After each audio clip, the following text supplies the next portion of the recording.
صلاح الدین ایوبی گیا اور اس نے پورنوگرافی کے خلاف جنگ لڑی، اور صلاح الدین ایوبی اس جنگ میں کامیاب بھی رہا۔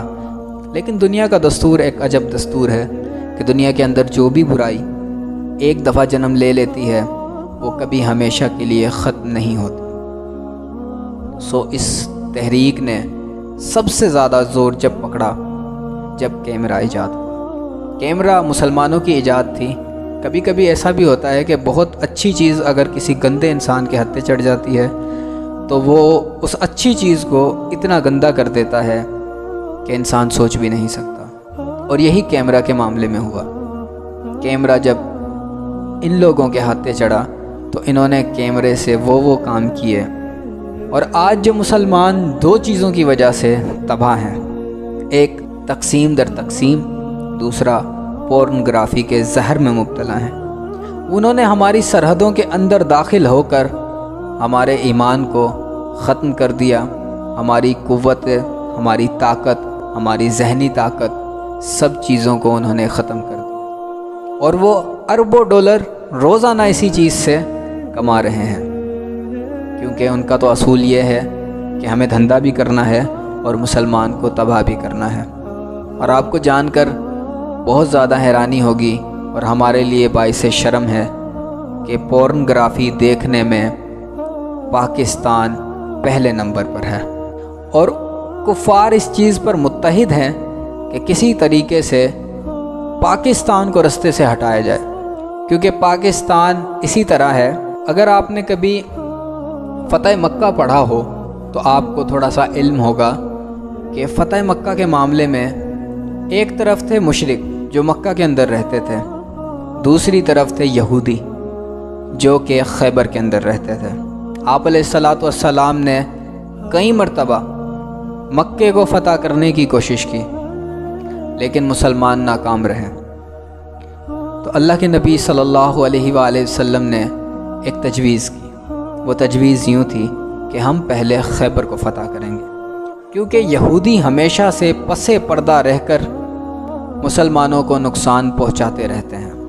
آج بھی انڈیا اور پاکستان کے معاملے میں کچھ یوں ہی ہے، وہ بھی مشرک ہیں، بتوں کی پوجا کرتے ہیں، ان کا ساتھ بھی یہودی دے رہے ہیں جو کہ اسرائیل کے اندر ہیں۔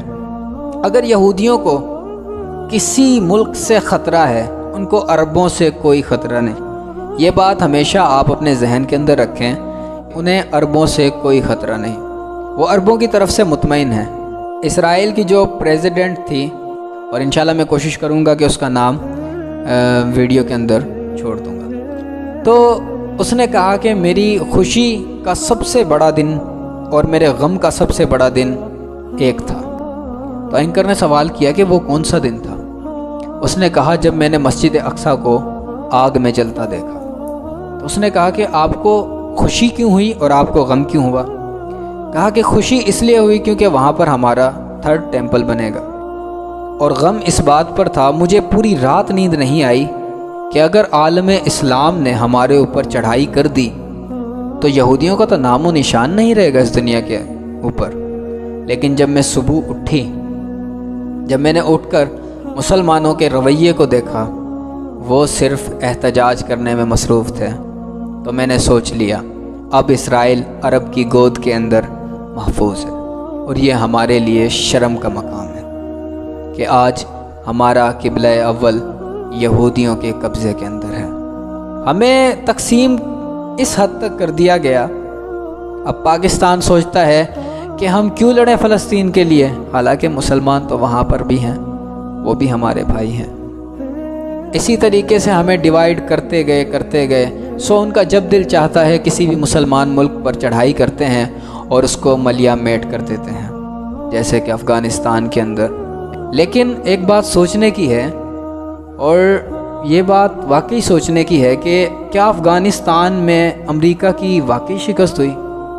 اچھا، ایک تھوڑی سی بات آپ سوچ کر دیکھیں کہ کوئی شخص اگر کسی شخص کے گھر میں گھسے اور وہ 8 بندوں کو قتل کر دے یا 10 بندوں کو قتل کر دے، اس کے بعد اس گھر والے غصے میں آ کر اس کے منہ پر توا یا کوئی پرانت مار دیں اور وہ بندہ بھاگ جائے، تو کیا یہ گھر والے اس شخص سے جس نے 10 بندوں کو ان کے گھر میں گھس کر مارا ہے، اس سے جیت گئے؟ ہرگز بھی نہیں۔ افغانستان کے ساتھ بھی کچھ ایسا ہی مسئلہ ہوا۔ مجھے بھی کافی ٹائم تک اس بات پر خوشی ہوتی تھی کہ امریکہ افغانستان سے بھاگ گیا اور ہم نے اسے بھگا دیا۔ جب بات سمجھ میں آئی تو واقعی محسوس ہوا کہ امریکہ بھاگا نہیں، اور اب امریکہ کی یہ عادت بن چکی ہے کہ وہ کسی بھی مسلمان ملک پر چڑھائی کرتا ہے، وہاں پر قتل عام کرتا ہے اور وہ وہاں سے چلا جاتا ہے۔ لیکن ایسا وہ کیوں کرتا ہے؟ کیونکہ مسلمان متحد نہیں۔ آج دنیا کے اندر 2.25 ارب سے زائد مسلمان ہیں۔ آپ انڈیا کو دیکھ لیں، کشمیر کے مسلمان کس طرح سسک رہے ہیں، افغانستان کے مسلمانوں کو کس طرح مارا گیا، شام کے اندر جو قتل عام ہوا وہ کسی سے ڈھکا چھپا نہیں، فلسطین کے اندر جو قتل عام شروع ہے وہ بھی کسی سے ڈھکا چھپا نہیں۔ آپ جہاں دیکھیں گے مسلمانوں کی حالت بد سے بدتر ہے، لیکن ہم خوش ہیں اپنی اپنی سرحدوں میں قید ہو کر۔ ہمیں آج بھی متحد ہونے کی ضرورت ہے۔ اگر صرف ہم متحد ہو جاتے ہیں تو یقین کیجئے امریکہ تو کیا، یہ پوری دنیا بھی ہم سے نہیں لڑ سکتی، اور اللہ بھی ہمیں متحد ہی دیکھنا چاہتا ہے۔ تو میں ملوں گا انشاءاللہ آپ سے نیکسٹ ویڈیو کے اندر۔ Thanks for watching. اللہ حافظ۔